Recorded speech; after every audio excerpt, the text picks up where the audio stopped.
Hello students, in last video we have completed our poem. Please don't read this poem.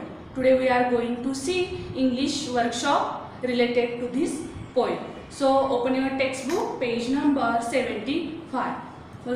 First question. Present any two stanzas of the poem using proper intonation. म्हणजे काय बघा तर आवाजातील योग्य चढ उतारासह कवितेमधील कोणतीही दोन कडवी तुम्ही काय करायची आहेत सादर करायची आहे. Now turn to question second. Find the pairs of rhyming words use in each stanza. आपण जर पोएम केअरफुली ऑब्झर्व केली तर आपल्या लक्षात येतं या पोएमच्या प्रत्येक कडव्यामध्ये सेकंड लाईन आणि फोर्थ लाईन याचा जो शेवटचा वर्ड आहे हे दोन्ही शब्द काय आहेत रायमिंग वर्ड्स.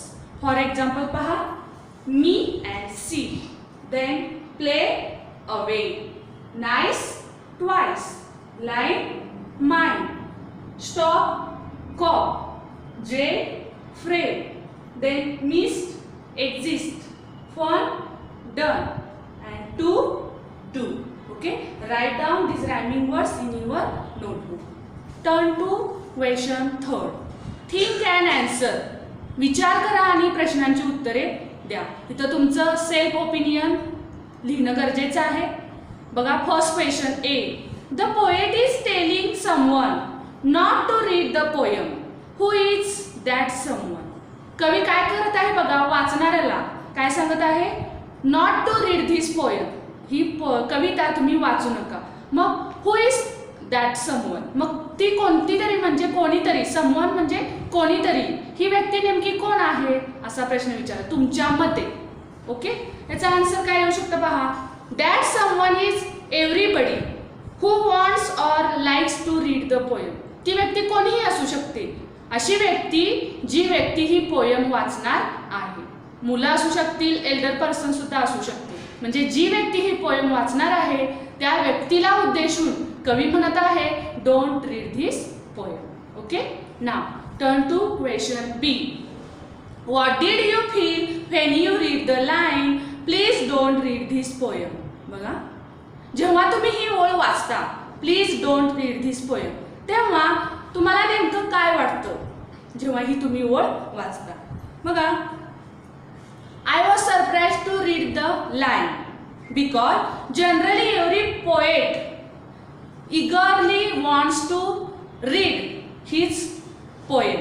बघा जनरली जर आपण कवीचा विचार केला ऑदर पोएटचा तर त्यांची अपेक्षा काय असते, त्यांनी कोणत्या उद्देशाने कविता लिहिलेली असते तर मी लिहिलेली कविता जास्तीत जास्त लोकांनी वाचावी. पण याच्या उलटच या पोएम मधून कवीला अपेक्षित आहे. कवी असं म्हणत आहे की तुम्ही ही कविता वाचू नका. त्यामुळे जेव्हा मी ही लाईन वाचली please don't read this poem तेव्हा मला आश्चर्याचा धक्का बसलेला आहे. बघा but here this poet is warning us not to read his poem and so I feel tempted to read it. बघा जेव्हा कोणीतरी आपण बघितले पोएम शिकताना जेव्हा आपल्याला एखादी व्यक्ती सांगते ही गोष्ट करू नका तेव्हा ती गोष्ट करण्याचा आपल्याला मोह होतो. म्हणजेच पोएट जेव्हा पोएम मधून सांगत आहे की ही कविता वाचू नका तेव्हा मला काय झालेलं आहे ही पोएम वाचण्याचा मोह झालेला आहे. म्हणजेच सो आय फील बघा I feel tempted to read this poem त्यामुळे मला ही कविता वाचण्याचा मोह झालेला आहे. Now turn to C question.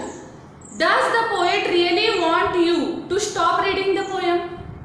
तो म्हणतोय आपल्याला की तुम्ही कविता वाचणं थांबवा पण कवीच्या मनामध्ये त्याला खरंच असं वाटतं का की तुम्ही कविता ही वाचू नये असा प्रश्न आहे. बघा no of course the poet knows that children's nature that they don't pay attention to the warnings given by the elders.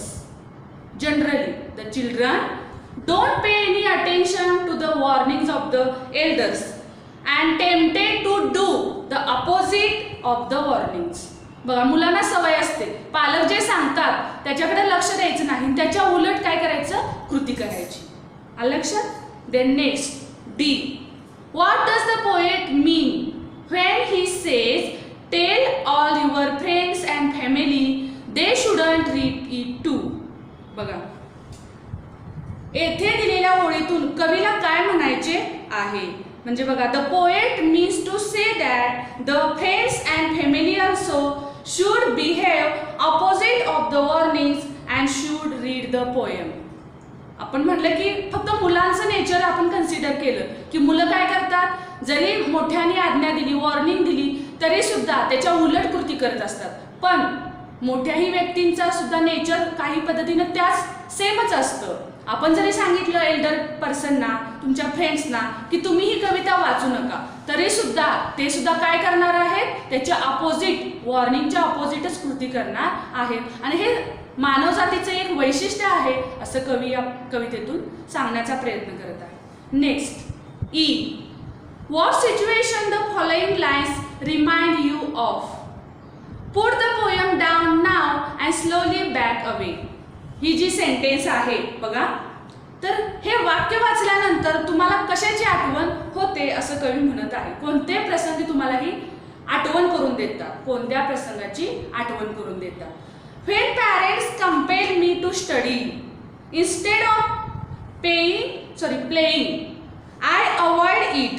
बघा, जेव्हा पॅरेंट्स आपल्याला सांगतात खेळायला जायचं नाही, अभ्यास करा, म्हणजे ते आपल्याला कंपेल म्हणजे काय करतात, जबरदस्ती करतात की तुम्ही खेळायला जायचं नाही आणि अभ्यासच करा, असं जेव्हा तुमचे पॅरेंट्स तुम्हाला सांगतात, then I avoid it and move away backwards from studies as I feel it unpleasant at that moment. बघा, मला सुद्धा आठवतंय त्याच पद्धतीनं तुम्ही सुद्धा या गोष्टीचा काय घेतला असेल, अनुभव घेतला असेल. तुम्हाला सायंकाळी शाळेतून घरी गेल्यानंतर काय होतं, खेळायचं असतं, पण आईचा किंवा वडिलांचा किंवा घरातील जे तुमचे एल्डर पर्सन्स आहेत त्यांना असं काय वाटत असतं, जास्त खेळायचं नाही, काय करायचं, अभ्यास जास्त करायचा. पण तुम्ही कंटाळलेला असता, तुम्हाला ग्राउंडवरती खेळायला जायचं असतं. मग जेव्हा तुमची आई तुमच्यावरती जबरदस्ती करते, तुम्ही खेळायला जायचं नाही, काय करा, अभ्यास करत बसा, पण तुम्ही तिचं ऐकत नाही. तुम्ही काय करता, तिनं जे सांगितले, वॉर्निंग दिली, ती काय करता, सोडून देता किंवा ऐकत नाही आणि तुम्ही खेळायला जाता. या प्रसंगाची आठवण आपण ही ओळ वाचल्यानंतर आपल्या पटकन हा प्रसंग आपल्या डोळ्यासमोर येतो. Then decide whether the following things are right or wrong. Give reasons for your answer.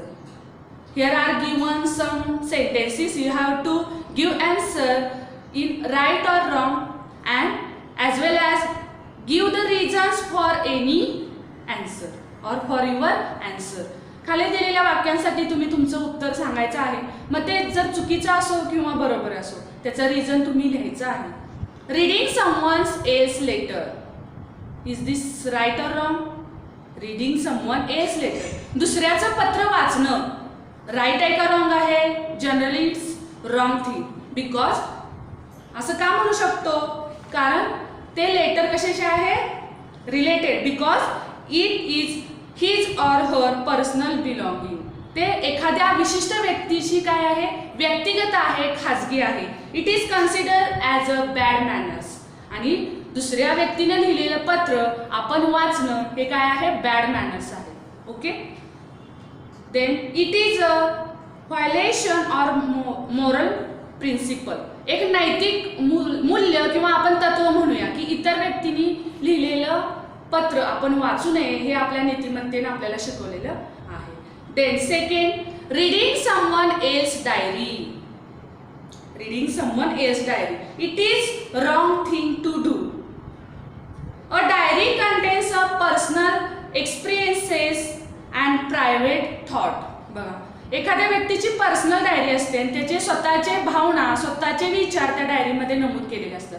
मग त्याला माहीत न होता इतरांची डायरी वाचणं ही सुद्धा काय आहे? एक चुकीची गोष्ट आहे. Okay. We have no right to go through it and peep at the personal diary secretly.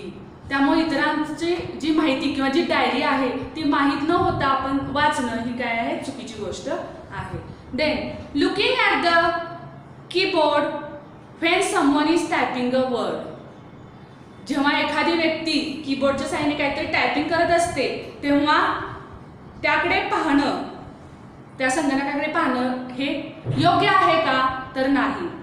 It is also wrong. It is a crime to find out someone's password with the intention of knowing it for major.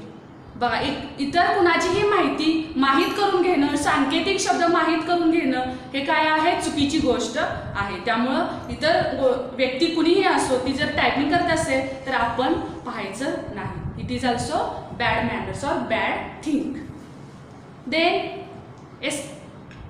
बघा पुढे काय आहे, your stopping listening to other people's conversation without their knowledge. इतर लोकांचे संभाषण चोरून ऐकणे. It is also wrong thing. It is a bad habit to listen to others' conversation secretly और find information about their private life. आपण इतर लोकांच्या व्यक्तिगत जीवनामध्ये काही त्यांचं भाषण असेल, संभाषण असेल तर ऐकणं, चोरून ऐकणं ही काय आहे, चुकीची गोष्ट आहे. Then trying to get someone's address, phone number, email ID without their knowledge. कोणाचा तरी पत्ता, फोन नंबर, ईमेल ID त्याच्या नकळत मिळवण्याचा प्रयत्न करणे. It is also wrong thing and a crime also. हा गुन्हा सुद्धा आहे. If it is done intentionally to बघा misuse them to one's own advantages. म्हणजे एखाद्याची व्यक्तिगत गोष्ट माहीत करून घेणे, त्याच्या नकळत त्याला विचारून घेणे ही गोष्ट वेगळी आहे. पण त्याला माहीत नसताना त्याचा पत्ता असेल, फोन नंबर असेल, ईमेल ID असेल हे माहीत करून घेणं हा एक गुन्हा सुद्धा आहे. ठीक आहे, कारण ते त्याच्या पर्सनल लाईफशी रिलेटेड आहे. So now turn to page number 76, question 5. Read the lines given in the table. Discuss what they mean and when they might be used. Then your imagination and name situations which this line may be used by different speaker. Here are given some lines as well as situation and the speaker.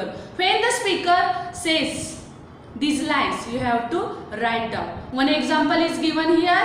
See the first line. Just move along now, there is nothing here to see. This line is speak by the poet. बघा या कवितेमध्ये पोएटनं म्हटलेलं आहे just move along now there is nothing here to see. मग याला situation आणखी काय असू शकते इथं दिलेलं आपल्याला, people gathering to watch a fight between two brothers. बघा सवय असते कुठेतरी मध्येच भांडण लागलं तर आपण सगळं सोडून काय करतो, त्यांच्याकडे तिथं जातो आणि नेमकं काय चाललंय हे पाहतो. तेव्हा एखादी व्यक्ती म्हणते बघा speaker, a friend of the two brothers who is trying to stop the fight tells the people. तेव्हा एखादी व्यक्ती अशी असते त्यांच्या माहितीची, ती काय करत असते, त्यांचं भांडण सोडवण्याचा प्रयत्न करत असते.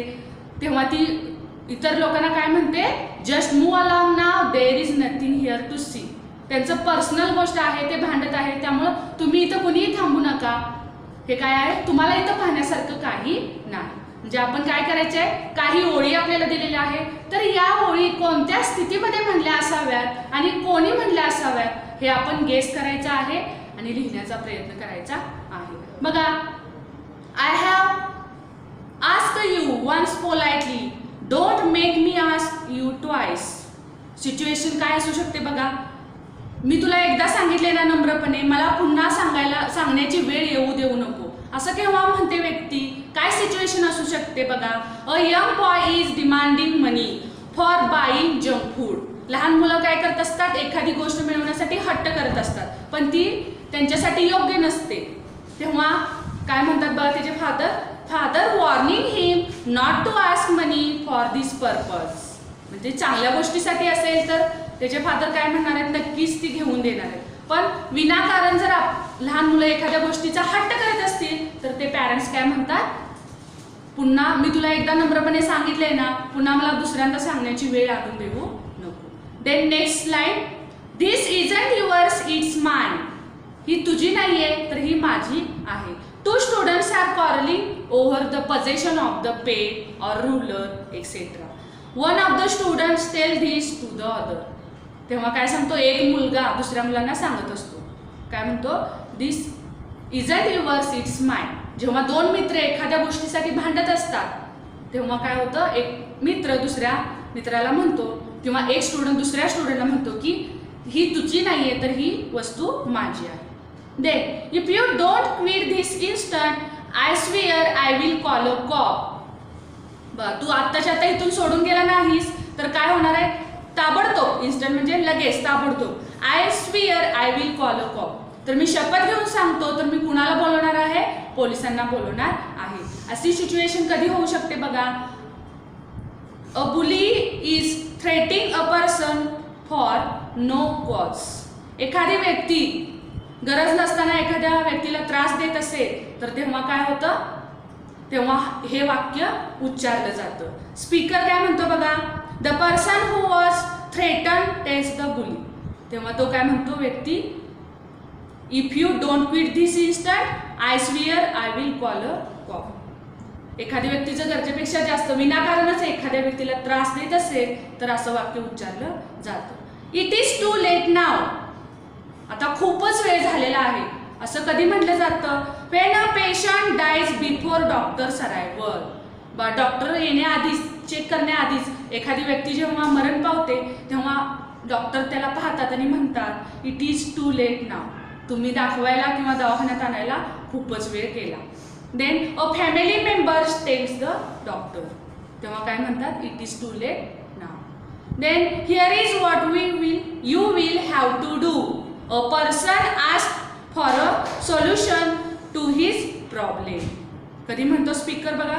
The person's friend tells him. जेव्हा एखाद्या व्यक्तीचा फ्रेंड त्याला सांगतो तेव्हा काय म्हणणार? Here is what you will have to do. काय सोल्युशन आहे ते. ठीक आहे. Now turn to question 6. Add 1 or 2 lines before or after the lines given below to prepare a short dialogue. आता ज्या ओळी वाचणार आहे त्या ओळीच्या सुरुवातीला आणि शेवटी 1 ते 2 वाक्य अशी ॲड करा जेणेकरून काय होणार आहे? एक डायलॉग तयार होणार आहे. हा तुमचं तुम्ही स्वतः तयार करायचे आहे. फर्स्ट सेंटेन्स पहा. It's only meant for me. Then that isn't very nice. You really have to stop. There is only one solution. ठीक आहे. हे वाक्य घेऊन त्याच्या सुरुवातीला आणि शेवटी असे 1 ते 2 ओळी ॲड करायच्या आहेत जेणेकरून छोटंसं संभाषण तयार होणार आहे. Then turn to last question. Question 7. Find all contracted forms used in the poem. या कवितेमध्ये वापरलेले कॉन्ट्रॅक्टेड फॉर्म आपल्याला फाइंड आउट करायचे आहेत आणि लिहायचे आहेत. बघा कोणकोणते आलेले आहेत. इट्स म्हणजेच it is. Okay. That's, that is. There's, there is. M, I am. You'd, apostrophe d, you'd, you would. Isn't, is not. Don't, do not. You're, you are. I will, he will. किंवा I shall, he will. Then won't, will not चा काय आहे? Contracted form. won't. Poems, poem is. Here's, here is. You will. Then shouldn't कशाचा short form आहे किंवा contracted form आहे? should not. Okay. Write down these contracted forms in your notebook. So students, next part we will see in the next video. Thank you.